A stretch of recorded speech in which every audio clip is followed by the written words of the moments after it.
Sejam todos muito bem-vindos ao nosso terceiro episódio do Motor e Mentor, hoje com o Rafael Garbosa, gerente de produto e programa da Renault, vai nos dar uma aula aqui sobre liderança, carreira, mercado, vai contar pra gente o que está sendo relevante no cotidiano aí da indústria automobilística, vai contar também um pouquinho da trajetória dele aí, como é que ele chegou a esse cargo dentro da indústria automobilística, a curiosidade, aonde que levou ele.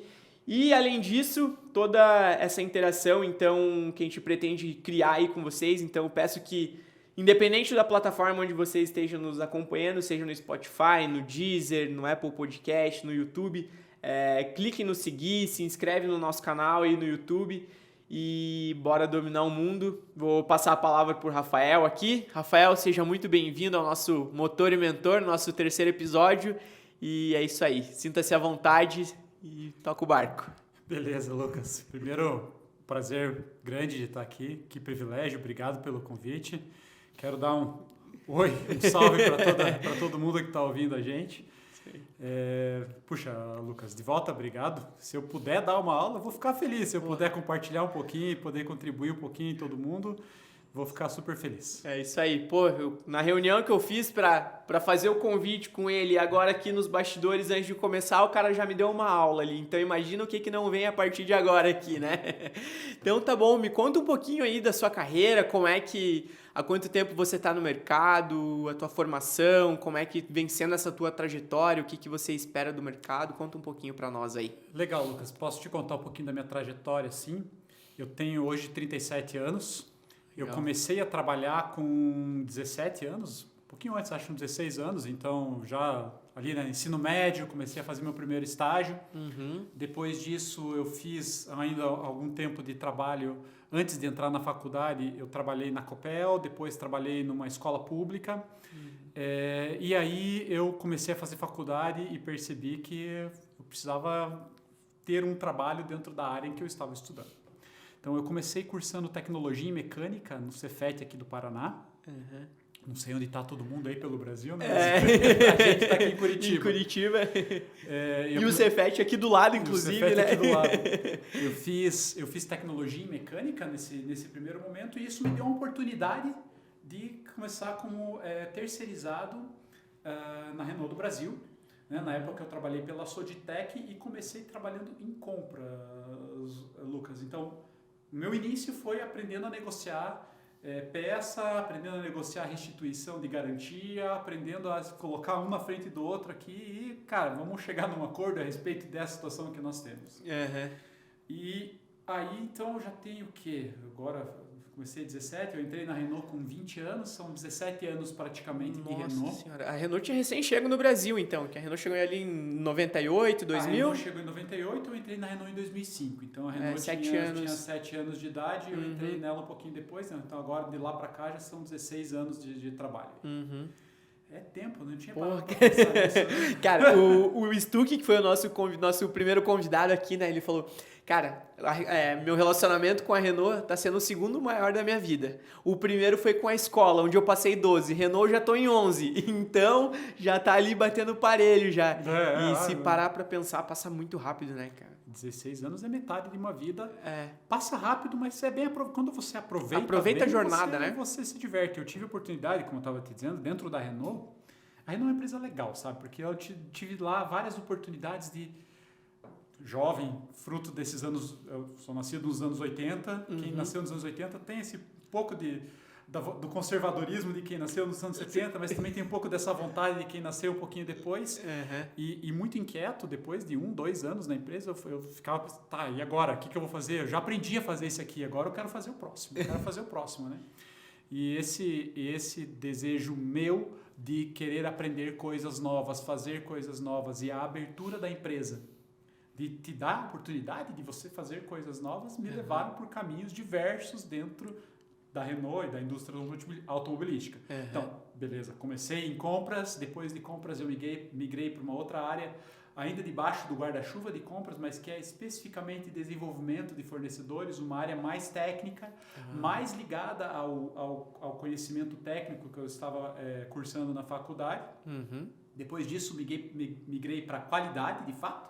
Olha só. Eu fui da qualidade também. Então, eu trabalhei na qualidade de compras, trabalhei na qualidade da fábrica, trabalhei na qualidade da engenharia, trabalhei na qualidade do cliente. Olha só. E aí a minha carreira foi crescendo, né? Só saí de assistente para analista júnior, para analista pleno, analista sênior. Pleitei minha primeira vaga de supervisor, virei supervisor, primeira vaga de gestão, 10, 15 pessoas embaixo, aprendi a lidar com a gestão de pessoas. E fui para o último cargo antes de virar gerente, foi o cargo de supervisor da qualidade cliente. Então ali eu comecei a ter uma noção do cliente até que eu comecei a desenvolver um trabalho junto com o pessoal do marketing a respeito da imagem da nossa marca. E surgiu o convite algum tempo depois para me tornar então gerente de marketing. E eu aceitei, fiquei alguns anos como gerente de marketing, foram 3 anos. Marketing na Renault é uma posição que fica em São Paulo, então eu nascido em Curitiba, que morou em Curitiba a vida inteira, falei beleza, vamos para São Paulo e passei a morar 3 anos em Curitiba. Depois dessa experiência lá, eu voltei para Curitiba, daí já na área de produto, que faz o planejamento do produto, então eu era responsável inicialmente pelos novos produtos da Renault e no momento final, dentro dessa área, eu passei a ter responsabilidade pelo planejamento do produto global da Renault do Brasil. Legal. A Renault passou por uma reestruturação, talvez vocês tenham ouvido falar aí de um presidente, um ex-presidente da Renault que passou por momentos difíceis entre Japão e Líbano. Sim, momentos de tensão, né? Afetou um pouquinho a economia, né? Tanto mundial quanto empresarial, esse quesito ficou bem conhecido, né? O fato na época ali foi 2019. Então, a partir de 2019, a Renault passou por uma série de reestruturações e uma das áreas que a empresa passou por reestruturação foi a área de produto e programa, onde elas foram integradas e eu passei então a ser responsável pela integralidade dos projetos Quid e Capture na região Latino-América. Então, assim, a grosso modo, minha carreira foi isso, né? Eu saí de um técnico de compras para hoje o gestor de 2 dos mais importantes projetos que a Renault tem na América Latina. Latam, no caso, né? Latam. Legal, cara. É interessante que quando você fala que foi para São Paulo, né? Quando eu tava na fabricação, tava como estagiário ainda, né? E eu tinha vindo de concessionárias. Então, eu segui o caminho inverso. Eu comecei no cliente final e depois eu fui pra fábrica, né? Pra indústria. E chegou lá, cara, eu vi aqueles robôs. Cara, isso aqui não é pra mim, cara. Isso aqui não é pra mim, não me identificava. E de fato, né? Tanto que eu cheguei a pedir desligamento porque eu não me sentia realizado profissionalmente ali dentro. Eu acredito que alguém poderia desempenhar aquela função que eu vinha desempenhando de uma forma muito melhor que eu. E eu tinha outros objetivos pessoais. Então eu fui buscar coisas novas. Mas quando eu ainda era estagiário, eu busquei São Paulo, o marketing de São Paulo, na área de treinamentos das concessionárias. E aí eu conversei com um gestor de lá, agora não vou me lembrar quem era, mas isso foi finalzinho de 2018, comecinho de 2019. E ele falou, cara, aqui volta e meia acontecem os processos seletivos e tudo mais, tem alguns pré-requisitos a serem cumpridos, como qualquer outra vaga, né? Mas se for realmente do teu interesse, continua investindo aí na tua carreira aí, se estabiliza aí primeiro e depois a gente pensa em alguma coisa para você vir para cá. Não deu tempo, mas tenho certeza que se eu tivesse continuado, eu também teria buscado essa oportunidade lá, porque é algo que eu me identifico muito. E... Lucas, enquanto você está falando assim, eu tenho vontade de te interromper. Manda bala, cara. É o seguinte, uma das coisas que eu enxergo como mais importantes para que a carreira de alguém avance, evolua, é ela saber o que ela quer, ela saber para onde ela quer ir. Sim. Não aquele papo já batido, sabe, de você, o dono da sua própria carreira, mas não no sentido que você tem que fazer tudo sozinho, que você tem que caminhar pelas próprias pernas e ninguém vai te ajudar. Não é isso. Mas ter aquela ambição, sabe? Falar, cara, eu quero mais do que isso. Eu tenho um copo d'água, eu quero um copo d'água mais cheio. Cara, você não fica esperando que alguém venha encher o teu copo. Você levanta daqui, vai até a cozinha, pede uma água, pega a garrafa e enche o copo. A ambição... e também não aquela ambição no sentido negativo, sabe? Eu falo que tudo pra mim e tal. Isso se chama ganância. né? Tem essa linha muito tênue entre a ambição, que é algo bom, é algo que te motiva, algo que te acelera, do que a ganância. A ganância é quando você fere princípios morais, éticos, né? Então, eu costumo dizer que a ganância e a ambição é uma linha muito tênue, né? E essa linha é exatamente esses princípios, esses valores. E isso que é legal, sabe? É exatamente isso. Separa a ganância, deixa a ganância de lado, para que alguém possa crescer e andar na sua carreira, que ela precisa ter um lugar onde ela quer chegar, Sim. um desejo. Sim. Traduzido aqui na palavra ambição, sabe? Sim. Então, muito legal que você tenha tido essa ambição e mover os teus passos para fazer, ok, depois do caminho não precisa ser necessariamente esse. Sim. Ok, mas o fato de alguém se levantar da cadeira e falar, eu vou fazer alguma coisa, cara, isso é positivo para que qualquer um que esteja procurando a sua posição na vida, na carreira, execute para poder chegar lá, sabe? Com certeza. E isso é muito... Só um link antes da gente passar aqui para o nosso próximo tópico, bem rapidinho. A questão da importância de nós termos metas de vida, né? Metas, objetivos ali e tudo mais. Então, a gente sabe, você pode colocar lá uma coisa, eu quero chegar lá, mas eu não sei como eu vou chegar lá. Né? E é muito importante você ter essa visão, mas é mais importante ainda, juntando aquilo que você falou no começo, aproveitar essa jornada e descobrir na rota qualquer, no dia a dia, porque quando você desenha, quando você traça um destino final, você não considera que o pneu vai furar, que a gasolina vai acabar, que vai ter chuva, que você vai precisar se abrigar em algum lugar. E, cara, essa é a vida. Lucas, essas intempéries, né? Vamos pegar o teu exemplo de intempéries e vamos traduzir isso num exemplo real. Vou te contar a minha história, como foi. Isso, por gentileza. Eu sou filho de uma família que tem 5 filhos. Uhum. O meu pai era funcionário público e ganhava um salário mínimo. Minha mãe não trabalhava, porque com 5 filhos não tinha como trabalhar. Uhum. Ou eram os filhos ou trabalhava. Uhum. Eu morava nos fundos da casa dos meus avós. Cara, a gente não passava necessidade porque no fim do dia, quando não tinha o que comer, minha avó trazia, ok, comam aí, né? Uhum.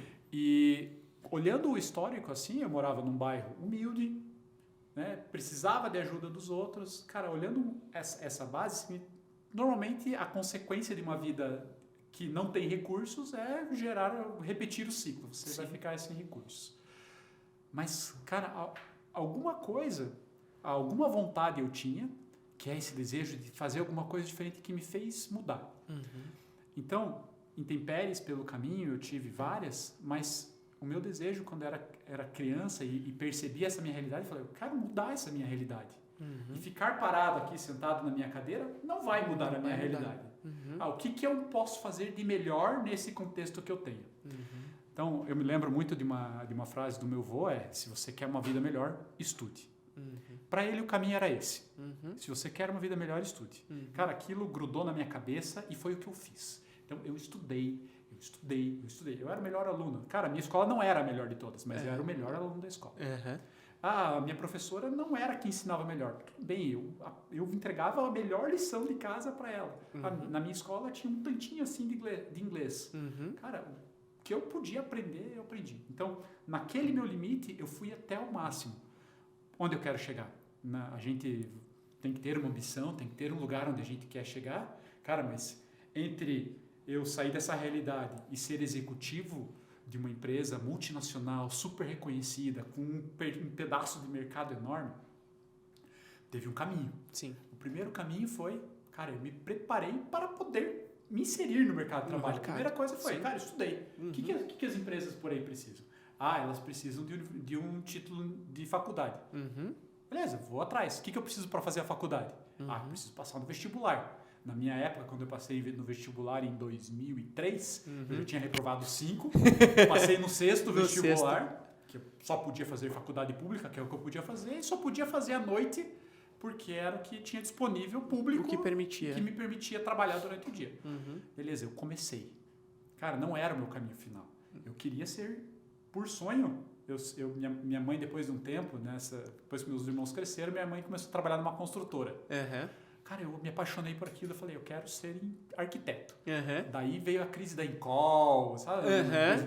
Talvez você sim. nem lembre, você é muito novo pra lembrar 2000 disso. e alguma coisa? Não, um pouquinho antes, 98, Ah, não, 99, então não. Não lembro. Eu sou 95. Eu peguei, a primeira crise que eu peguei foi a crise imobiliária dos Estados Unidos, dali em 2007, 2008. Depois. Foi quando nós tivemos a primeira redução do IPI, né? Uhum. Foi nessa época que eu lembro de primeira crise. Então, foi um pouquinho antes disso. Veio a crise da área construção no Brasil. Falei, tá bom, isso eu não quero ser, porque isso não vai dar emprego.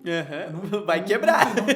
Tá bom, o que tem de perto aí que eu posso fazer? Cara, nessa época, o governo do Paraná tinha desenvolvido as parcerias com Volkswagen, Renault estava crescendo. Cara, vou trabalhar fazendo carro, melhor coisa do mundo. Quer coisa mais legal do que trabalhar com fazendo carro? um carro, né? Cara, muito legal. Então, eu comecei a falar, vou ser engenheiro mecânico. Meu plano era ser engenheiro mecânico. Do plano inicial, comecei como técnico mecânico, depois virei tecnólogo em mecânico, depois mais uns bons anos ralando na faculdade, reprovando em matéria, até virar engenheiro mecânico. A grosso modo, né? Então, você tem um sonho. Cara, como eu acho que vale a pena fazer, você fatia. Sim. Fatia tuas grandes metas em pequenas metas e o poder de fazer um pouquinho todo dia, né? Hoje eu vou... É o que transforma, né? É o que transforma, porque em alguns momentos da vida você faz uma grande realização com um clique. Faz, mas são poucas as oportunidades na vida em que você vai fazer isso. Você vai fazer uma grande guinada, você vai ganhar na loteria, ou vai ter uma coisa que é associada à sorte, à competência, né? Vão te dar uma proposta muito legal. Mas aquilo que todo dia você vai plantando, né? Passa chuva, passa sol, passa vento, adubo o solo, daqui a pouco sai uma plantinha, daí começa a crescer. Então, para mim, Lucas, sempre funcionou sonhar muito alto e começar pequeno, mas começar todo dia, acordar todo dia de manhã e dar o melhor naquilo que eu estivesse fazendo. Cara, bizarro que eu paro pra pensar assim, isso que você acabou de comentar da questão do vestibular. Foram 6 vestibulares pra entrar. Cara, nós vivemos numa era, acredito eu, que tá todo mundo muito imediatista. A gente quer tudo pra ontem. Pô, eu comecei aqui hoje o negócio, amanhã eu já quero atingir 50 mil pessoas. Cara, vamos lá, respeita o momento, respeita o processo de maturação. Talvez, quem sabe, se tivesse passado no primeiro, você não estivesse aqui hoje. Eu sou feliz com a história que eu tenho. Cara, às vezes eu olho e falo, meu Deus, foi ou não foi quem te moldou? Porra, feio caralho, cara. Cada passo ajuda a gente a ser moldado. Não tenho nenhuma dúvida disso. E me gera admiração por aquelas pessoas que também sabem, cara, eu tentei. Às vezes não precisa nem conseguir, sabe? Porque, cara, não era para ser. Mas você tentar, se esforçar para melhorar na próxima tentativa, se no fim da noite você pode encostar a tua cabeça no travesseiro e dizer, cara, no que eu pude fazer de melhor, eu fiz. Fora isso, fugiu da minha mão, cara, e você respeita o teu limite também. Porque é importante que nessa jornada a gente possa ser feliz. Ser feliz. Não é só a carreira que importa. Não, a carreira não é um fim. Não. O fim é a gente ser feliz. É o meio, né? É o meio. A carreira é o meio. Sim. A nossa vida em família é um meio. A junção das coisas, os amigos, são meios que, somando todos, a gente deveria, como ser humano, pensar, cara, me sinto satisfeito. No dia que eu tive, no mês que eu tive, no ano que eu tive, eu me sinto uma pessoa feliz. E, cara, felicidade para cada um é diferente. É diferente. Você falou da questão de colocar a cabeça no travesseiro. Acho que não tem travesseiro melhor do que uma consciência limpa, né? Você chegar no final da noite, deitar com a consciência limpa e pensar, porra, hoje eu dei o meu melhor. Assim, eu trago muito isso pro exemplo. Cara, eu era aquela pessoa, inclusive na Renault, né? Que se tinha que estar na fábrica às 8, eu tava às 8h10 lá. Cara, eu era horrível, assim, ó, uma responsabilidade de horário com tudo na vida, não só na Renault. E eu aprendi, cara, na marra, né, que eu vi que se eu queria ter o meu próprio negócio, que no caso é a minha realidade hoje, eu precisava desenvolver essa responsabilidade. E eu era uma pessoa totalmente responsável. Então, se eu tinha que estar na fábrica às 8h10, às 8 horas, eu chegava às 8h10. E aquilo me fazia mal, porque, cara, você sabe, é uma piadinha ou outra com os colegas, é uma zoação ou outra, é o chefe que te chama para conversar, e é uma situação desgastante. E eu falei, putz, como é que eu vou querer assumir uma responsabilidade na minha vida se eu não consigo ser responsável nem com o meu trabalho? Né? Uhum. E aí foi exatamente isso que aconteceu. Eu falei, se eu não fizer, ninguém vai fazer. Não precisa ninguém me acordar lá da minha cama. Eu acordava 7 horas, 7h10, né? Tinha que levantar umas 6h40, acordava às 7. Comecei a acordar todos os dias, às 4h45 da manhã, cara. Gostava de acordar cedo? Puxa, mas você colocou um desafio pra cima, não precisava, né? Puxa vida, Cara, não. É que daí... Fica ser demais. Cara, é que daí entrou uma série de fatores que eu queria colocar nesse período antes de começar a trabalhar, que era um exercício físico, uma meditação, enfim, algo que cuidasse da minha mente, da minha saúde física, né? E aí, cara, essa jornada, assim, porra, eu chegava no final do dia e falava, pô, mais um dia eu consegui. Não é tão difícil assim. Só depende de mim. É igual você falou ali. Teu vô colocou na tua cabeça o conhecimento, o estudo, né? E você assumir essa responsabilidade de falar, pô, se eu não fizer, ninguém vai fazer. É a mesma coisa que falar, pô, a água lá do começo do podcast, né? Tá lá na cozinha. Se você não levantar e não for buscar, ninguém vai buscar pra você. E aí você vai colocar a culpa no cara que tá na porta e não deixa você passar. E por isso eu falo das coisas simples, sabe, Lucas? Beleza, você identificou uma questão que você queria melhorar. Cara, essa questão você passou a acordar todo dia antes e fazer. Beleza. Cada um na sua carreira tem que identificar, tá bom, o que eu posso fazer para melhorar hoje? Cara, você não precisa mudar do dia para a noite, você vai mudando. Eu sou um profissional completamente diferente daquilo que eu era 17, 18 anos atrás, quando eu comecei a trabalhar. Eu não entendia nada de Excel, agora eu entendo. Eu não entendia nada de mercado, agora eu entendo. Eu não sabia, não tinha noção de como uma fábrica funcionava, como máquinas funcionavam, agora eu aprendo. Mas, cara, antes disso eu tive que passar por uma faculdade, eu tive que acordar todo sábado de manhã e ir lá, professora de inglês, me ensina a falar inglês, por favor. Eu aprendi inglês efetivamente quando estava com já 22, 23 anos. Meus filhos, né, já estão aprendendo inglês com 6 anos. Eu olho, que inveja, se alguém tivesse me ensinado nessa época, teria sido melhor. Mas depois eu olho de volta para mim e falo, Rafael, se alguém tivesse te ensinado, você não teria a jornada que você teve. Não daria valor. Você aprendeu no momento em que você precisava e para a tua vida isso fez sentido. E o mais engraçado é que, com toda a certeza do mundo, os teus pais te passaram algo muito maior do que eles receberam. O mais provável é que é isso, né? Porque os pais, eu tenho 3 filhos. Eu tenho uma filha mais velha, dois meninos pequenininhos. E para todos eles, eu tento dar tudo melhor do que a oportunidade melhor do que a que eu tive. Cara, lá em casa aconteceu exatamente isso também, né? Então, é muito... Eu acho que é um instinto de pai e mãe, né? Eu tenho vontade de ter 3 também, né? Então, vamos ver. Daqui um tempo... 3 dá trabalho. Daqui um tempo abre a fábrica. Vamos ver se vai sair. Mas isso que você falou de aprendendo aquilo que você não sabia. E essa questão da liderança, cara, como é que surgiu assim na tua rotina? Foi algo que já nasceu com esse espírito, precisou lapidar, precisou moldar, manter um time engajado? Como fazer isso acontecer numa rede, algo que é tudo muito conectado? Porque, né, hoje não sei quantos colaboradores tem na Renault Mundo, mas na Renault do Brasil, quando eu estava lá, eram 11 mil. Cara, eu acho que no mundo são em torno de 100 mil funcionários. Então, é muita gente, né? E aonde cada um tem o seu papel. Como manter um time engajado no mesmo propósito que o teu? Para mim, parte da resposta você está colocando já na tua pergunta, Lucas. Porque a primeira coisa, para funcionar um time, eles precisam ter um propósito. Então, a primeira coisa que eu penso é isso. Cara, precisa ter um propósito. Um time entra em campo, vamos jogar futebol, beleza? Somos 11 pessoas que vamos fazer o que aqui dentro desse campo? Cara, nós vamos ganhar daquele outro time ali, a gente vai fazer gol, vamos jogar desse jeito. O propósito é ganhar o jogo, né? Seguindo aquelas regras daquele jogo. Sim. Né? Então, a primeira coisa é o propósito. Depois, para manter um time engajado, você coloca 11 jogadores. Coloca 11 jogadores dentro de um campo. Beleza. Se você colocar todos os atacantes, você não vai manter todos engajados.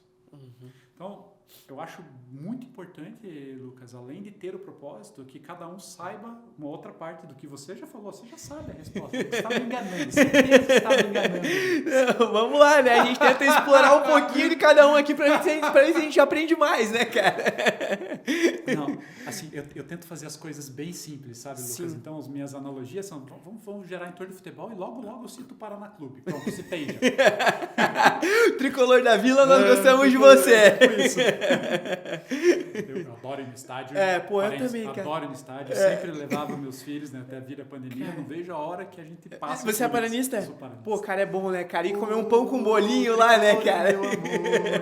Era legal, cara. Eu tenho um amigo que é paranista doente e, assim, eu ia direto com ele. Eu sou palmeirense, mas eu fui sócio do Paraná, de tanto que eu sou apaixonado por futebol. Então a gente vai junto com toda a certeza do mundo. O fato de ser paranista já demonstra um certo grau de doença.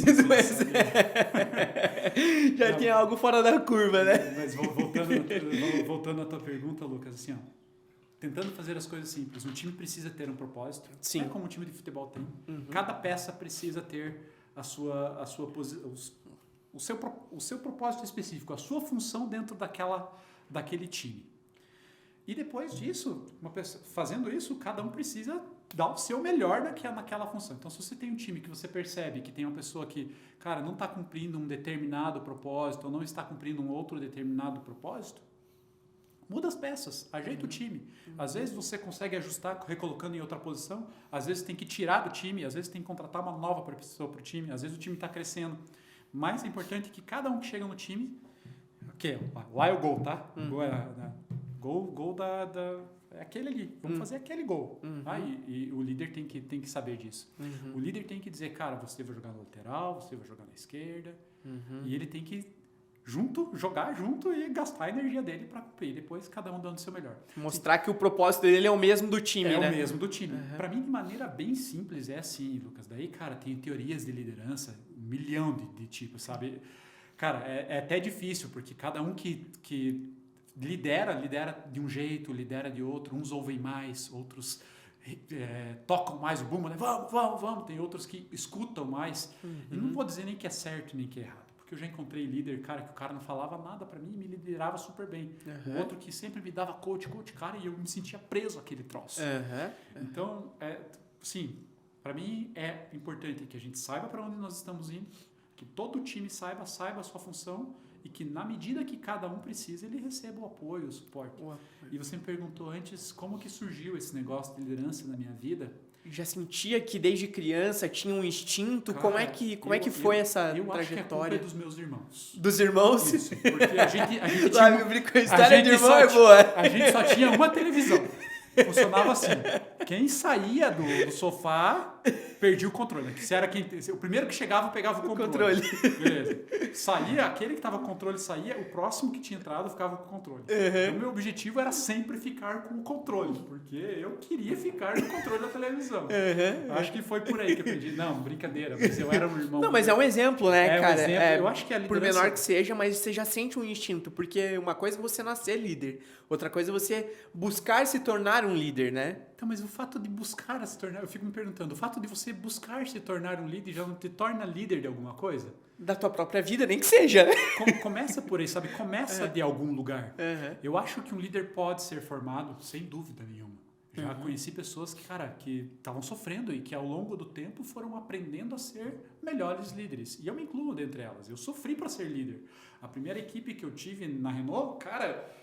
Tá, e agora, o que eu faço? Eu queria que a pessoa, queria que o meu chefe anterior tivesse conversado mais comigo, tivesse me dado coach de carreira, e em alguns momentos só tivesse se importado comigo. Tipo, cara, tudo bem, percebi que hoje teu dia não tá legal. O que eu posso fazer para fazer teu dia? Porque no fim das contas a gente passa 8, 9, 10, 11 horas por dia no trabalho, Lucas. Cara, se as pessoas que estão ao teu lado não podem ter confiança em você, tranquilidade, cara, é muito ruim. Trabalhar num ambiente de medo, onde você tem que acertar sempre. Cara, a gente tem que... A sociedade hoje... Eu estava pensando aqui sobre como as pessoas de hoje vão lidar com a tecnologia, com a maneira de trabalhar de hoje em dia. E acho que uma coisa que as pessoas não estão mais dispostas a aceitar é não serem elas mesmas no trabalho. Tá? Então, cara... Por que eu tenho que ser tão diferente no meu trabalho? Por que eu tenho que seguir essas regras tão estritas e que não interferem em nada no resultado que eu entrego? Não é uma máscara que você precisa vestir, né? Nas minhas consultorias que eu presto, mentorias individuais com relação a trabalho, né, com gestão, não é o propósito do podcast, mas trabalho com gestão do tempo e produtividade. E das primeiras perguntas que eu faço para as pessoas que eu vou mentorar é a seguinte: a tua agenda, você tem uma agenda pessoal e uma profissional? Você não tem agenda? Não, eu tenho uma agenda só para o trabalho. Tá, mas a tua vida é uma só. Não tem como você acordar de manhã, você teve um imprevisto, sei lá, discutiu com a tua esposa, e você não levar isso para o trabalho. Por mais que você fale, não, os meus problemas ficam para fora, desculpa, não fica. Não fica. Cara, e é uma coisa que eu penso tua assim, vida é uma só. eu penso parecido com isso, Lucas, desde sempre. Eu nunca dividi as agendas. Justo. E sempre fui transparente com o meu chefe. Na época que eu estava fazendo eu comecei a faculdade em 2003, e depois em 2007 entrei na Federal, e as coisas, você começa a fazer as contas, começam a não bater. Como é que eu trabalhava na Renault o dia inteiro e fazia faculdade na Federal, que também era durante o dia. Eu tive um chefe muito legal na época, que me permitiu uma coisa que hoje parece mais comum, né? Que é a flexibilidade de horários. Cara, não existia isso. 10 anos atrás não existia isso. Quem que era o louco que ia fazer isso? As pessoas entravam 8 horas, batiam ponto. Eu ia chegar às 8h05. Até 8h15 estava tudo bem. Tava tudo certo. Aí chegava meio-dia, na Copel onde eu trabalhava, o meu primeiro trabalho, eu batia ponto às 8, batia ponto ao meio-dia para ir almoçar, tinha 1 hora de almoço, eu tinha que bater o ponto antes das 13, e batia o ponto de volta às 17 horas. Cara, assim, eu falei com o meu chefe, não dá, eu tenho esse plano, não dá pra gente casar as coisas. Ele falou, Rafa, você trabalha, me garante entrega disso, isso. O cara tava à frente do tempo dele, por mais que a gente esteja falando só de 10 anos 10 anos atrás. Ele me permitiu isso com um relacionamento de confiança comigo. Ok, você me entrega isso, você trabalha no horário que você precisar.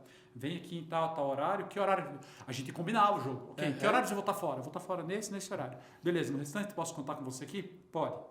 E nos outros, como é que você vai me compensar? Eu vou trabalhar de casa, eu vou fazer um relatório em tal lugar, de vez em quando eu viajo, então eu trabalhava com desenvolvimento de fornecedores, viajava bastante, e a gente conseguiu equilibrar isso de tal maneira que eu estava feliz com a empresa e a empresa estava feliz comigo. Com você. E eu não precisava viver naquele ambiente de medo, onde eu acerta, se você errar, você vai ser mandado embora. Andando na navalha. Cara, isso é horrível. Acho que não tem coisa pior que isso no trabalho, né, cara? Não tem coisa pior do que isso. Você levantar e você pensar, putz, hoje pode ser meu último dia. Eu tava brincando aqui um pouquinho antes porque eu rodei pela empresa inteira. Eu sei que muita gente me conhece. Mas nos últimos 3, 4 anos eu fiquei locado numa outra área, longe do dia a dia da fábrica, e agora eu estou de volta mais para dentro do dia a dia da fábrica. E eu percebo que às vezes tem pessoas que não me conhecem e que... cara, tem um cargo. Cara, o cargo não é nada. Não é. O cargo não é nada.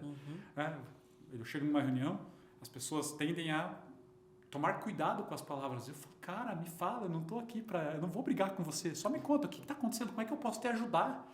Que eu acho que é um pouco do que complementa a liderança. A liderança. Uma posição de executivo, que é a posição que eu tenho hoje, não significa que eu vou ter pro resto da vida. Sim. É uma posição que exige que a gente seja um pouco como o técnico dos 11 que estão lá. Beleza, você está naquela posição, não está dando certo? Cara, vamos tentar fazer aqui, vamos treinar mais então, se essa posição não dá certo. Essa tende a ser a minha abordagem, sabe? Abordagem. Cara, antes de falar, cara, você jogou mal, eu te dei as ferramentas para você jogar, você já aprendeu as regras do jogo? Sim. Sabe que são 11 jogadores, tem linha de impedimento, Cara, sabe ou não sabe? Essa infraestrutura, cara, né? Você primeiro dá as bases para a pessoa aprender o jogo. Aprendeu a jogar? Beleza. Treinou? Cara, se depois de tudo isso não der certo, você senta e tem uma conversa franca com a pessoa. Cara, futebol é o teu jogo? Cara, meu filho hoje foi na primeira aula de basquete dele. Ele tem 5 anos. Meu filho mais velho adora futebol. Ele vai na escolinha de futebol toda terça, quinta e sábado. Nossa. No sábado, o pequenininho vai junto com ele. Ele tem 5 anos, o pequenininho. E ele fala, pai, eu quero aprender basquete. A gente achou uma escola de basquete para ele ir testar. Ele adora aquilo. Adorou aquilo. Chegou derretendo. Ele tem a pele assim, branquinha, e o bem vermelho, assim. Chegou pingando fora, assim. Todo feliz, radiante. Todo feliz porque ele gosta de futebol também. Não é que ele não gosta, mas entre as duas coisas, eu vi o sorriso dele. Cara, a gente tem que fazer esse trabalho como executivo de tentar entender, ok, você é bom nisso, você é bom naquilo, e posicionando as pessoas da maneira correta. Mas, se você não levantar para dizer, cara, eu quero água, talvez ninguém vai achar. Se você achar alguém legal que está olhando para isso, beleza, vai te ajudar, vai trazer um copo d'água para você. Vai dizer, Lucas, você quer um copinho d'água? Mas que a gente sabe que é exceção da regra, né? É exceção da regra, porque na prática cada um é responsável. Cara, se eu tô passando sede, por que eu não vou pegar água? Na prática a teoria é outra. Mas pensa, se a pessoa tá lá no trabalho dela, todo dia, tá insatisfeita com aquilo e não levanta para dizer eu tô insatisfeito? Sim. Cara, e é aquilo que eu comentei contigo, né? E que você acabou de confirmar aqui agora, né? Eu não entendo qual é essa dificuldade que as pessoas têm, esse bloqueio. As pessoas estão engessadas, parece, cara, em se conectar. Parece que elas veem exatamente aquilo que você comentou antes.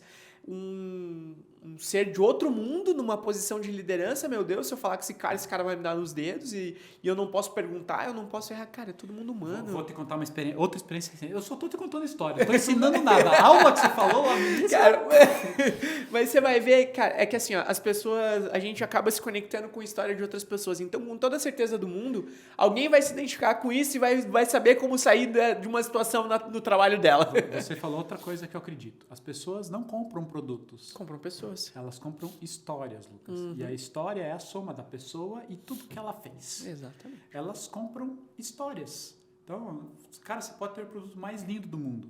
A Ferrari é o produto mais lindo do mundo. Cara, a história dela vale muito mais.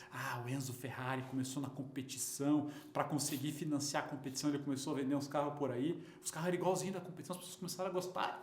Cara, criou a aura da Ferrari. E aí já tô começando a falar um pouco de carro, né? É o instinto, né? Tá coçando, tem que falar de carro. Tu começa a tremer, né? Mas como que eu posso te dizer? Para mim é muito importante. Para mim é muito importante. Cada um tem um jeito de falar, mas o que eu ia te dizer no início é como eu entendo que as pessoas passam por essa questão, sabe, de o meu medo de fazer isso, o medo de fazer aquilo, e aquela pessoa que está lá é muito mais importante que outra. A experiência, uma conversa recente que eu tive foi a seguinte: eu trabalho na Renault faz 16, 17 anos, agora já perdi a conta. Também não vou lembrar mais disso. Mas já faz bastante tempo. E, cara, eu comecei a desenvolver em paralelo empreendimentos meus. Cara, eu já dei aula por aí, eu já fiz projeto social, já contribuí por aí.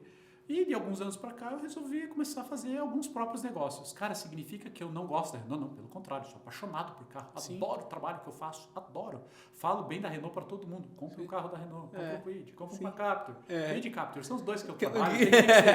Puxar essa gíria pro teu lado também, né?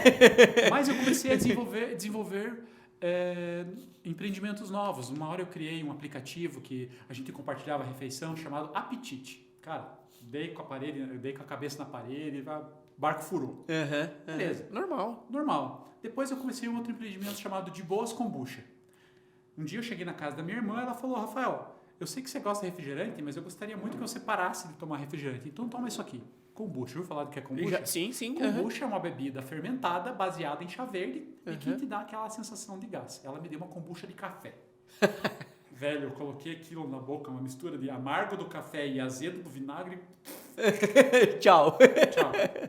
E eu falei pra ela, minha irmã se chama Michelle, falei: Mi, desenvolve um sabor gostoso disso e a gente cria um produto e coloca pra vender. Ela topou o desafio, ela cumpriu a parte dela, me desenvolveu uma kombucha de laranja, outra de abacaxi, outra de uva, e a gente colocou pra vender. @ De Boas Kombucha no Instagram. Você acha a gente? Legal. A gente vende kombucha.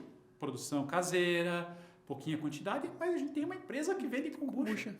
No dia que a gente começou, pro dia que a gente colocou para vender, levou um ano e meio. Nossa. Cara, e a gente começou a fazer. Mas foi aquilo, né? Um pouquinho por dia. A gente começou com, um delírio. Um delírio virou um sonho.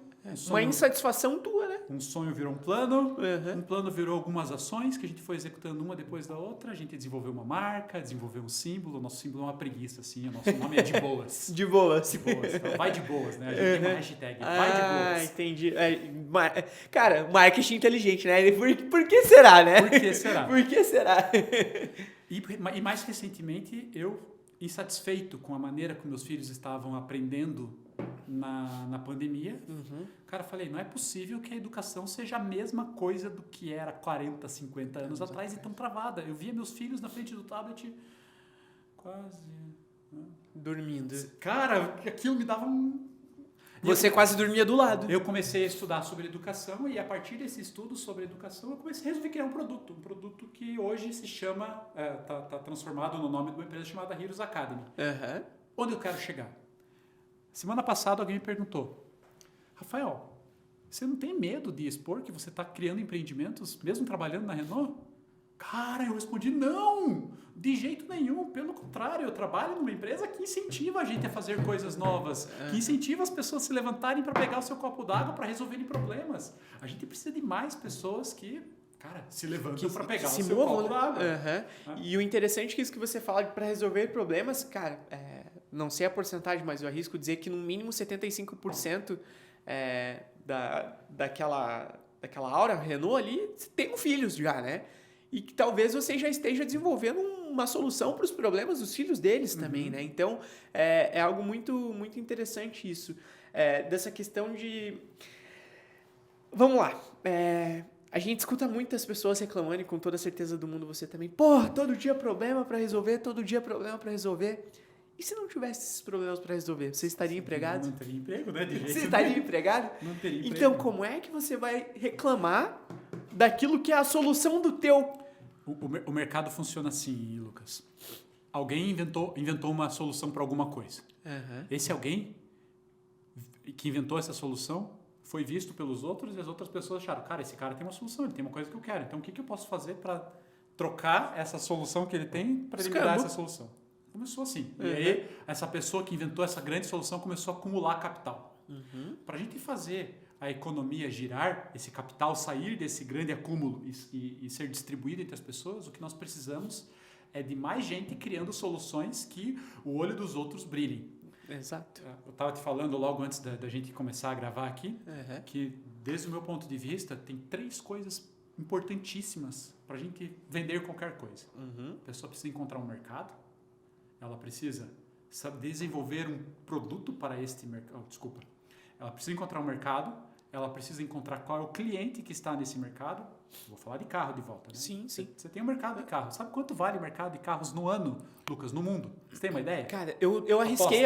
o dia que o Stuck veio aqui, eu arrisquei trilhões, mas não arrisquei o número. Você está falando em dinheiro. Eu estou falando em número de carros vendidos por ano. Automóveis vendidos. No mundo? No mundo. Cara, vamos lá. Vou chutar aí... 1,5 milhão de carros no ano. 1,5 milhão? Você está falando do Brasil. Do Brasil, isso? Não. Cara, eu chutei assim, ó. Foi aleatório. No mundo. Mundo 1 bi, então... Um pouquinho menos. Aí eu fiz uma cara feia que você ficou do outro lado. Eu achei e falei, putz, tô longe. No Brasil, o mercado automotivo, até a crise, estava em torno de 2,2 milhões por ano, que deve ser o que deve fechar esse ano. Uhum. No mundo, a gente está falando de algo que varia entre 60 e 80 milhões por ano. Aí depende muito de Estados Unidos e China, que só eles sozinhos vendem cada um quase 20 milhões de carros por ano. Por ano. Uhum. Isso. Esse é um mercado enorme. Dentro do mercado que você tem 20 milhões de carros, 70 milhões de veículos vendidos, cara, você tem o cliente que precisa de uma caminhonete, você tem o cliente que quer um carro esporte, você tem o cliente de um cara que só precisa sair daqui para ir na esquina todo dia e voltar. No Japão tem uma classe de veículos que é menor do que 1.0 e que serve só para você... Eles chamam de key car, se não me engano. Um carrinho. Que serve só para você ir no lugar, a voltar e você não pode pegar a estrada. Cara, tem mercado para isso lá. E onde eu vou chegar?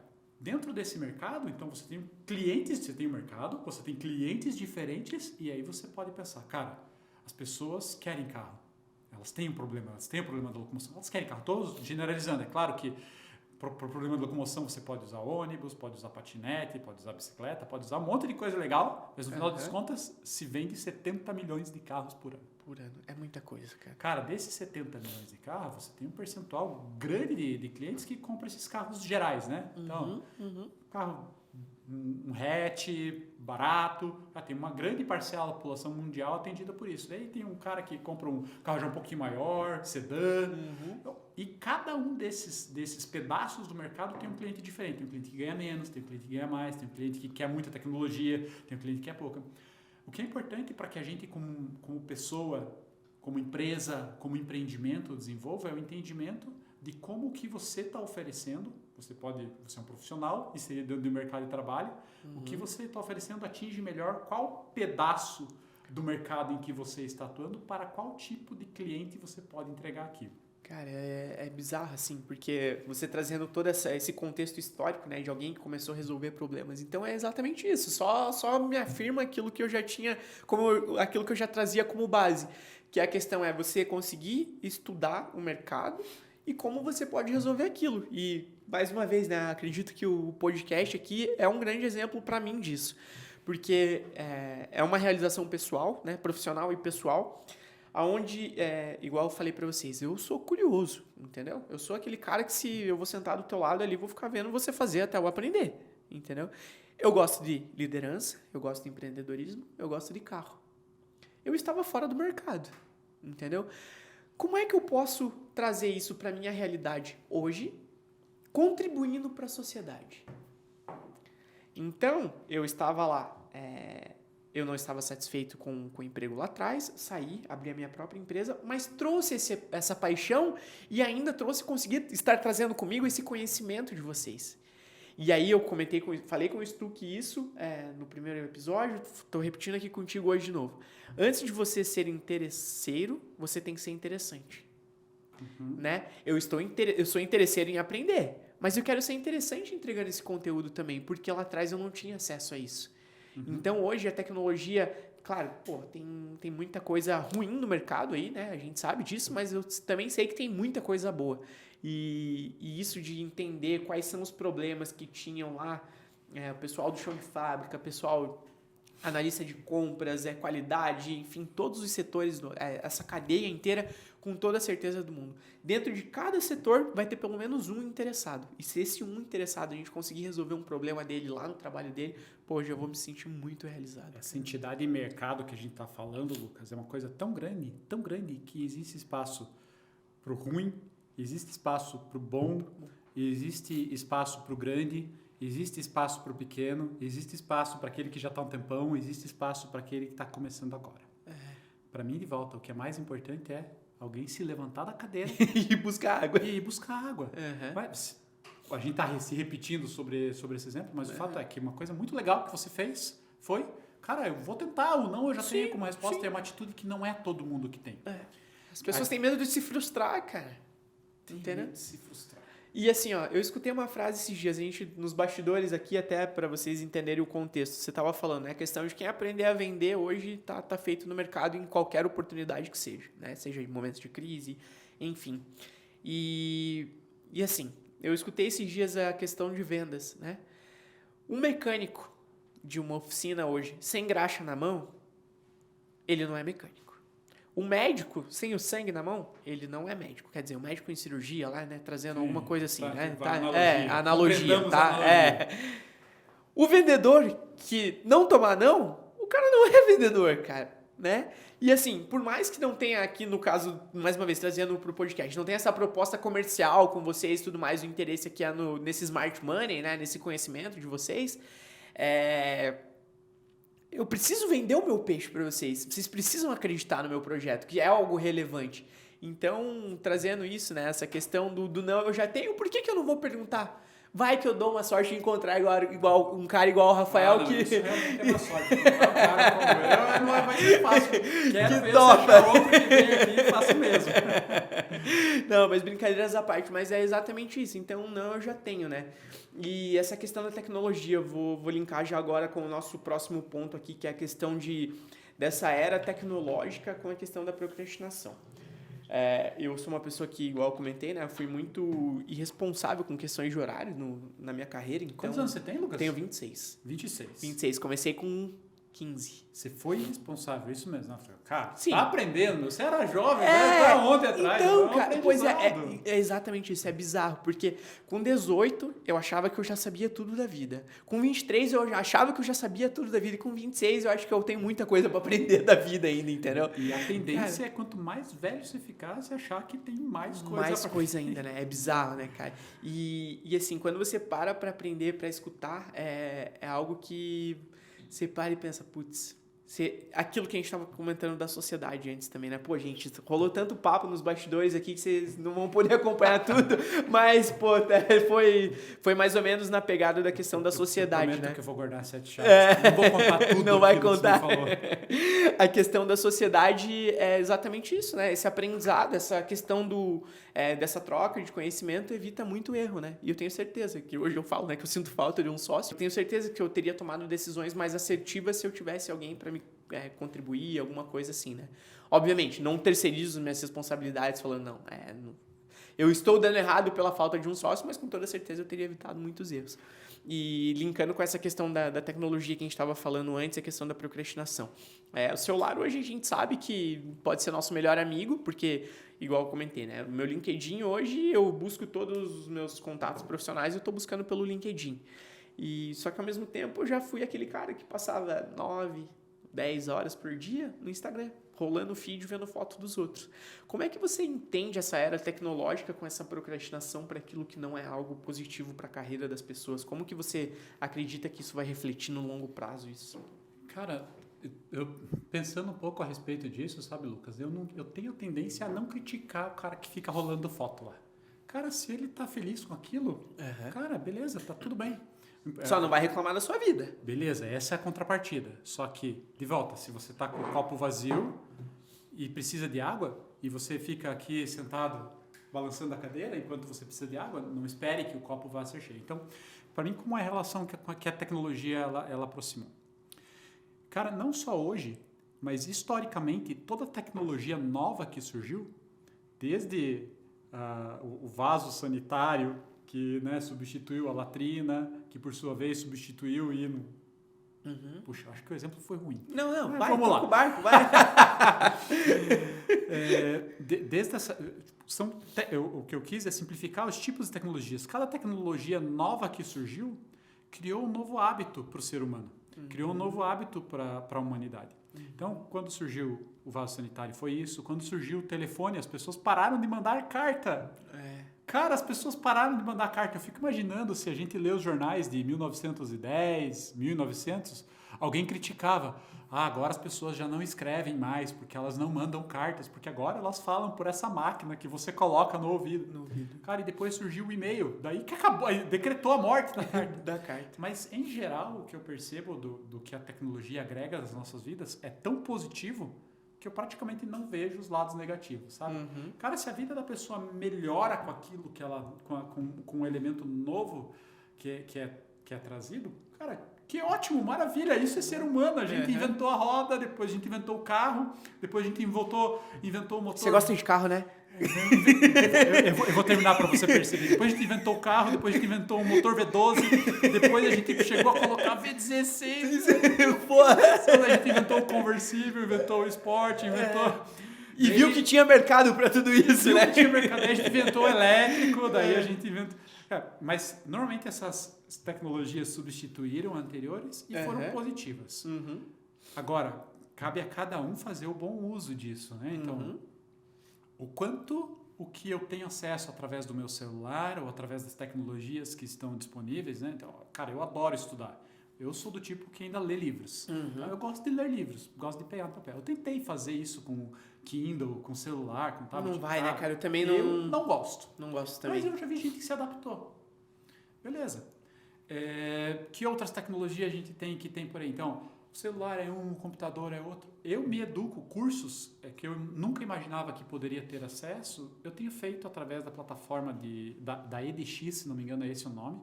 Cara, são cursos bem estruturados que me permitem ter acesso a conhecimento de Stanford, Harvard, das pessoas mais entendidas sobre o assunto.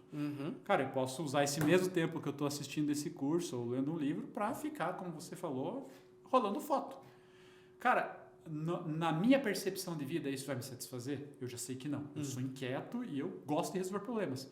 Cara, eu tenho uma filha que ela é mais velha e ela é psicóloga. E ela me fala, pai, se a pessoa se sente feliz fazendo aquilo que ela está fazendo, não critique ela, tá tudo bem. Cada um tem que se sentir confortável com quem é. desde que tenha consciência com o que você está fazendo, você pode falar, cara, você já pensou em fazer tal outra coisa? Mas você não pode, você não tem o direito de dizer, Lucas, cara, você tem que mudar a logo aqui do motor emitor, você tem que comprar um equipamento melhor, você tem que arranjar um sócio agora. Sim. Cara, não é isso que faz sentido para você, não tem por que outro ficar interferindo. O que eu posso te dizer, Lucas, cara, seria muito legal se a gente tivesse, além do motor emitor, um Rzinho de registrado ali. Estou pensando uma besteira qualquer, não estou te dando dica nenhuma. Mas a minha percepção do uso de tecnologia é isso, sabe? A gente tem uma ferramenta gigantesca na nossa mão, que foi desenvolvida pelo ser humano, para o ser humano, e a gente pode usar. Cara, eu sou super fã do aprendizado, já falei isso no início, já falei que estou criando uma escola, para mim, a hashtag que eu uso sempre, né? Hashtag aprender muda tudo. Hashtag aprender muda tudo. Aí. Porque, de fato, quando a pessoa aprende uma coisa nova, o universo dela, que tinha uma determinada fronteira, passa a ter essa fronteira rompida. Cara, e uma coisa que você aprende, você nunca mais esquece. Uma coisa que você aprendeu hoje e amanhã você não vai esquecer. É como a gente, desde criança, né? Era um bebê, eu queria chegar na minha mãe. Beleza, eu tive que aprender a andar. Para andar, eu tive que engatinhar. E de volta, né? Cara, você começa um passinho hoje, outro passinho amanhã, outro depois de amanhã. E o poder de fazer um pouco todo dia te leva, como no meu caso, me levou, cara, a muito além do que eu esperava quando eu tinha 8, 9, 10 anos e comecei a ter consciência de qual era a minha realidade socioeconômica. Eu pensava, cara, tudo o que eu quero é conseguir um emprego. Eu não esperava ser engenheiro, não esperava ser um executivo de uma multinacional, não esperava criar um empreendimento, Lucas. Cara, nem nos sonhos. Nem nos sonhos. Minha família, ainda mais sendo filho de funcionário público, né? Na minha família era assim, você estuda muito, mas daí você passa no concurso público e fica nesse concurso público. Eu passei no concurso público, eu fui funcionário da Prefeitura Municipal de Colombo e depois fui funcionário da Copel, que também foi através do concurso público. Quando eu decidi sair da Copel, meu avô também foi funcionário da Copel. Então, quase apanhou em casa. O mesmo vô que falava pra mim, não, estuda, quase me bateu quando eu falei que ia sair, né? É bizarro. Cara, e foi ótimo pra minha vida. Eu criei, né, dei um passo a mais numa fronteira que minha família tinha. E tava tudo bem, porque na prática eles falaram, estuda, foi ótimo. Só que se eu fosse falar hoje pro meu filho, eu ia falar, filho, estuda e a próxima coisa é vende. Estuda, cria e vende. Estuda, aplica e vende. Estuda, aplica, vende. É o ciclo, né? É o ciclo. Porque minha família falava, estuda, e foi ótimo, maravilhoso. Sou muito grato ao meu avô, minha família, cuidaram bem de mim. Sim. Ou mais ou menos, né? Deu isso. Então, mas para o meu filho, eu diria, filho, você vai estudar, porque você vai criar muitas conexões à medida que você estuda. Você vai aplicar esse conhecimento que você adquiriu em alguma coisa, você vai achar um mercado, um produto, um cliente, e você vai vender. Quem vende não fica sem emprego. E o mercado do futuro, vamos falar de futuro. Como vai ser o mercado do futuro? Eu vou te fazer essa pergunta exatamente agora. Qual é a tua visão da mobilidade elétrica para o futuro e metaverso? Cara, eu acho que a gente tem que separar as coisas, porque as respostas são diferentes. Sim. Desde o meu ponto de vista, do meu conhecimento super limitado. Não linka as duas, tá? São duas coisas distintas. A questão do metaverso e a questão da mobilidade elétrica. Vamos falar primeiro do que eu entendo mais. Carro. São 70 milhões de Deixa eu te perguntar, você gosta de carro? O cara tá se coçando. Vou te responder com um monte de número. Posso? Vai, manda. Sabe quantos cavalos tem um carro elétrico? Sabe qual que é o torque que gera o motor dele? Um carro elétrico. Mas trazendo isso à nossa realidade, né? Essa questão já é a nossa realidade, a questão da mobilidade elétrica. Como é que você está vendo essa questão desse período de transação? Porque a gente vai acompanhar isso com toda a certeza do mundo. Sim, a transição ela vai acontecer. Então, a minha percepção, tá? São 70 milhões de veículos por ano vendidos no mundo. Sim. Hoje, a quantidade de veículos elétricos não ultrapassa 5 milhões de veículos por ano. Então, ela é uma fração do que o mercado global de veículos representa. A gente vai, sim, passar por uma transição. Mas, desde o meu ponto de vista, pelo que eu venho estudando, Lucas, o veículo elétrico não é a única solução para nós termos um uso de veículos mais racional. Me expresso melhor, que poluem menos. Em síntese é isso. Tá. Então, em alguns lugares, a energia elétrica é gerada a carvão. E vai continuar sendo gerado assim por algum tempo. Até Recursos naturais, né? Então, você transfere a geração de carbono de um lugar para outro lugar. Cara, não é o caso do Brasil. Por exemplo, o Brasil tem uma matriz energética que é bastante baseada em hidroelétricas. Cara, a hidrelétrica por maior que seja o impacto ambiental na hora que você constrói, uma energia renovável. Né? Ciclo da chuva, a água absorve pela terra, vai evapora, chove, cai lá na barra, e gera energia elétrica e assim por diante. Então, deste ponto de vista, o Brasil também poderia ter mais condições de absorver maior quantidade de veículos elétricos. Mas tem algumas barreiras. Por exemplo, barreira custo de bateria. Ela é alta e ela é grande. O poder aquisitivo médio do brasileiro ainda não é o poder aquisitivo médio de um europeu, de um americano. Sim. Isso vai ser um pouco de barreira para crescimento do mercado elétrico. Depois disso, a gente tem uma questão regulamentar. À medida que o governo aplica novas regras para que as emissões de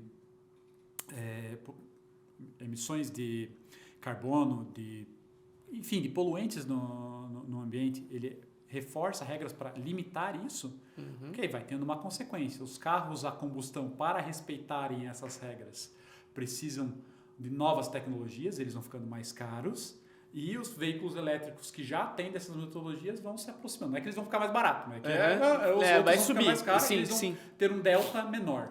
E lógico, as baterias tendem a diminuir um pouquinho o preço, mas não muito, porque os materiais que são utilizados são relativamente raros. Deixa eu te fazer uma pergunta bem rapidinha com relação a isso. Hoje o Brasil seria autossustentável com essa matéria-prima da confecção dessas baterias ou a gente não tem? Meu entendimento é que não. Basicamente dependemos de importação. E Na verdade nem sabemos fazer. Não temos nem a matéria-prima e nem o know-how. Ah, entendi. A gente não tem tecnologia para isso. Entendi. Ninguém faz bateria no Brasil de modo industrial, em larga escala. Que seja competitivo no mercado com China, basicamente com China. Então tem algumas... Sejamos sinceros. China, Estados Unidos faz também, né? Mas tem alguns outros lugares, mas não somos competitivos. Então, no meu ponto de vista, Lucas, o mercado, veículos elétricos vão ser uma opção. Outras opções que existirão no mercado: carros a hidrogênio, carros a biocombustíveis, então o etanol, são já bem mais limpos que a gasolina. E o Brasil, inclusive, está à frente disso. Então, esse balanço, sinceramente, não sei onde vai chegar. Mas se eu fosse apostar para daqui uns 15 anos, posso apostar? Pode, óbvio. Isso daqui vai ficar arquivado, ninguém vai cobrar. Ninguém vai cobrar? Não, ninguém vai cobrar. Cara, eu diria que num horizonte de 15 anos, a gente poderia ver no Brasil, aí, com um pouco de otimismo, uns 20% do mix de vendas no país em elétricos. Estamos falando de 15 anos, estamos falando quase 2036, por aí. 2035. Eu apostaria nos 20% de mix de veículos elétricos, reforço de veículos. Aí sim, a gente tem as tecnologias de transição, né? Híbridos, para mim, vão ser a grande maioria. A grande maioria, aí depois de 2030, 2032, esses carros acho que vão crescer bastante. Até porque não é só colocar na rua, né? Você precisa de uma infraestrutura para absorver essa demanda que hoje a gente sabe que não tem. Né? Não tem, mas tem uma parte minha que não gosta desse argumento, sabe? Porque na prática é um pouco de falta de conhecimento. Sabe o que eu te falei, né? Aprender muda tudo. Então, no dia que a pessoa entende como funciona um carro elétrico, ela para de se incomodar. Funciona assim: você pega o teu carro elétrico, coloca na bateria, na tomada da tua casa. Você fez isso no sábado à noite. No domingo de manhã, o carro está carregado. Você vai usar a semana inteira e vai chegar sábado à noite e você vai colocar de volta na bateria.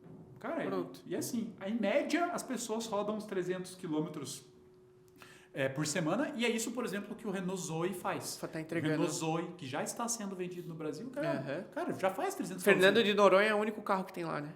É o Zoe? Não. É um projeto novo que se iniciou lá.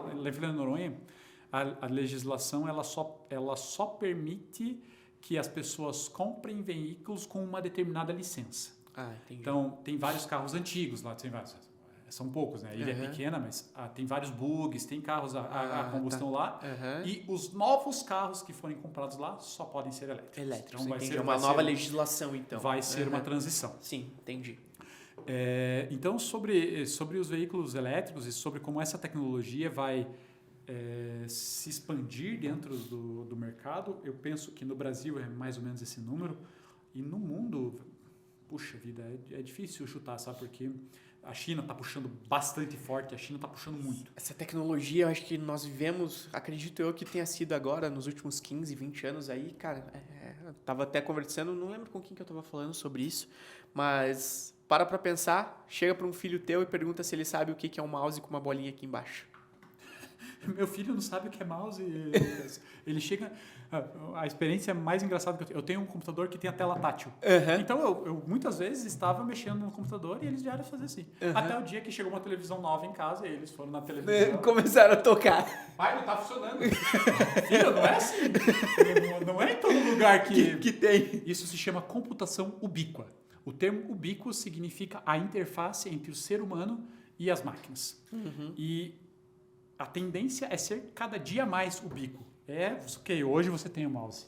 E se eu te tiro o mouse, você sabe lidar com o computador? Fica difícil. Se você tiver aí, ó, você tem um computador na tua mão, você sabe lidar com ele? Com esse daqui sim. Beleza. E você já acessa o teu computador só com a identidade facial? Sim.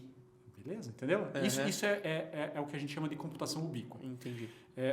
Cara, a nossa interação com as máquinas vai ser cada vez mais próxima. Desculpa. Não, é isso aí. Não tem problema. É isso aí. Não, mas... e isso, essa questão, vamos encaminhar para o fim aqui. Quero que você deixe para nós aqui uma questão. Quer que eu te fale do metaverso? Vai, fala, manda, O rapidão. metaverso já é realidade. Já é realidade. As pessoas já vivem no universo dentro das redes sociais, por exemplo, que é o metaverso. Uhum. Ponto. Só que não em realidade aumentada. Em parte né? Porque não é em realidade aumentada do conceito técnico, né? Em que a gente está dentro de um ambiente virtual, que a gente usa um óculos, alguma coisa que a gente se veja nisso. Sim. Só que o que é a tela do celular, se não uma tela que você já está vendo a tua vida ali? A realidade de outros, né? Tá um pouquinho longe ainda de estar aqui, né? Fechado dentro do mas ela já é uma realidade. Show, legal. E então vamos trazer aí, deixa para nós aí uma mensagem final para aqueles que almejam essa questão de liderança no mercado automobilístico aí, essa questão dessa inovação, dessa tecnologia. O que esses novos líderes precisam, ao teu ver hoje como gestor, desenvolver para os próximos 10, 15 anos aí, porque a gente sabe que vai estar em constante evolução, mas na tua visão, o que é imprescindível as pessoas trazerem junto com elas nessa bagagem de liderança daqui para frente? Eu vou falar com toda a humildade que eu posso. Tá? Sim, com certeza. Cara, é difícil dar conselhos porque existem muitos caminhos para você chegar no mesmo lugar. Sim. Mas eu diria que hoje em dia se fala bastante de soft skills e de hard skills. Sim. Primeiro de hard skills, eu penso que Excel, Word, e-mail são coisas do passado. As pessoas vão precisar aprender a lidar com uma programação. Então, cara, quer ter ferramenta de produtividade? Beleza, você teve o Excel um dia, você teve o Word, agora... Aprende a programar isso. Aprende a programar. Se eu fosse falar de hard skill, eu diria que é a principal para todos. A gente deveria aprender isso quando tem 4, 5 anos de idade e aprender a usar esse tipo de coisa.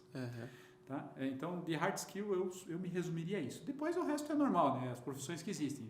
Tem uns que vão ser engenheiro, outros que vão ser médicos, mas todos vão usar programação. Sim.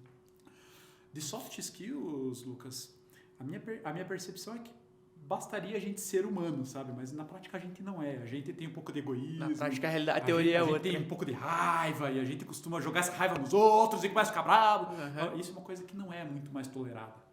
Então, eu voltaria naquilo que eu já expressei antes, sabe? Eu diria que cada líder precisa ter uma ambição, precisa ter um objetivo, um lugar onde ele vai chegar. Depois disso, ele precisa arrumar um time, precisa saber escolher o time dele. Vender a ideia dele. Que é basicamente falar para o time, pessoal, é aquele gol. É aquele gol ali, é do lado do viaduto. Peguei a referência. O gol é do viaduto. Peguei a referência.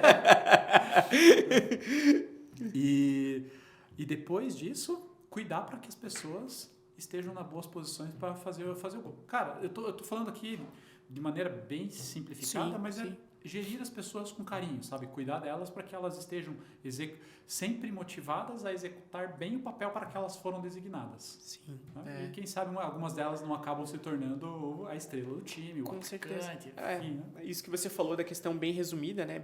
Mas é o mais didático, porque Cara, eu parei para pensar agora em um ano que eu venho aprendendo várias coisas, todos os dias coisas novas, e desse um ano foi uma frase, obviamente, né, que tem muita bagagem nisso tudo, mas uma frase que transformou a minha vida, que quando eu acordo todos os dias eu penso nela, né? Então é uma... Conta pra gente qual foi. Quer saber? Claro que eu quero saber. Cara, essa questão da resolução de problemas mesmo. Você precisa encontrar problemas para resolver, porque... E associado a isso, a gente vive num mundo capitalista, não você hipócrita de falar que não, mas encontrar problemas para resolver aonde tem o dinheiro esteja circulando, né? Então, se não adianta nada você... Obviamente, eu tenho meus projetos sociais aqui, eu participo e tudo mais, mas para você sobreviver e conseguir fornecer esse momento de caridade ali, você precisa estar onde o dinheiro está inserido hoje. Eu vou te dizer que até projetos sociais giram a economia. O importante é fazer o dinheiro sair de um bolso, entrar no outro, entrar no outro. Resolver o problema. Promover isso, sabe? Ok, eu te resolvo o problema, você me dá um dinheiro, eu te resolvo o problema. E você tem um dinheiro no bolso, agora você vai comprar a solução do problema do outro, e isso faz a economia girar, e isso é benefício para todo mundo. E hoje eu resolvo o problema de falta de tempo das pessoas. O cara não sabe como organizar, a gente tenta trabalhar nessa pegada, que seja algo benéfico para ele, que ele se torne mais produtivo. E, ao meu ver, aqui também, para mim, é algo positivo também. Bom, quer deixar alguma mensagem final aí? Alguma pergunta? Eu deixei tanta mensagem. Pô, eu só tenho a te agradecer, Rafael, por aceitar o convite, pela aula. Tenho certeza que não só os teus pais se orgulham de toda a sua trajetória, e não só você, mas os teus filhos, porque eu me orgulho muito da trajetória dos meus pais, que foi algo muito parecido com a sua história também. Então, é bacana ter acesso a esse tipo de conteúdo, a gente conseguir entregar isso para outros profissionais do ramo, que a gente não faz nem ideia de quem que vai estar consumindo esse conteúdo aqui, em qual lugar do Brasil, mas a gente sabe que a nossa mensagem está sendo entregue de uma forma positiva. Então eu te agradeço por ter abraçado a causa aqui junto comigo, e te desejo todo o sucesso do mundo, e o que precisar da Motor e Mentor do lado de cá, conte com nós sempre, e estaremos sempre de portas abertas para lhe receber aqui. Lucas, o que eu posso te dizer é muito obrigado pelo convite. Parabéns pela iniciativa, tanto de construir Motor e Mentor, quanto por ter levantado da cadeira, falado, cara, eu tô com sede, eu quero fazer alguma coisa, e ter me convidado. Uhum. E que eu posso dizer, além disso, que para todo mundo que está escutando a gente, vendo a gente, ou para quem me conhece daí, cara, o não você já tem, entra em contato, fala comigo. Vai atrás. Eu juro que eu tento responder. Às vezes eu não respondo rápido, mas eu tento responder todo mundo que entra em contato, porque o nosso mundo de hoje é feito de conexões. E, cara... Objetividade. Cara, mas assim, ó, é muito feito de conexão. Quem está se dando bem tem muitas conexões, né? Não tenho dúvida disso. Exatamente. Então, fica à vontade para entrar em contato comigo. Como que te achamos no LinkedIn lá? Eu sei, eu já fui atrás, né? Mas... Me acha como Rafael.Garbosa. Rafael.Garbosa. Eu vou deixar aqui no LinkedIn, assim, nos outros lugares é Rafo Garbosa. Para não ficar tão fácil, né? Para não ficar tão fácil, né? Então, pessoal, lembrando que aqui é um objetivo profissional, então conectem com o LinkedIn, não vão sair seguindo o cara lá no Instagram querendo ver o final de semana lá. Vamos respeitar o espaço de todo mundo aí, tá? O meu Instagram é aberto, então podem me procurar lá, mas os contatos profissionais aqui sempre pelo LinkedIn. Mais uma vez, meu querido, muito obrigado por aceitar o desafio aí, e qualquer coisa estamos à disposição aí. Obrigado, beleza? Lucas. Um grande abraço para você e para todos os seus ouvintes. Bom, obrigado, gente. Vamos ficando por aqui, então, no nosso terceiro episódio da Motor e Mentor. Mais uma vez, curta, independente da plataforma que você estiver, se inscreva no nosso canal se estiver pelo YouTube, compartilha com os teus amigos aí do teu trabalho, que com toda a certeza do mundo, desses nossos episódios aqui saem grandes insights para vocês se tornarem colaboradores, se tornarem profissionais de destaque no mercado, porque, né, nada melhor aprender com quem já fez acontecer. Então aí... meu muito obrigado a todos vocês, ao Rafael mais uma vez, a toda a nossa equipe de produção audiovisual, Clube do Audiovisual aí. E é isso aí, o mundo é nosso, tamo junto. Valeu. Valeu, Tchau. galera.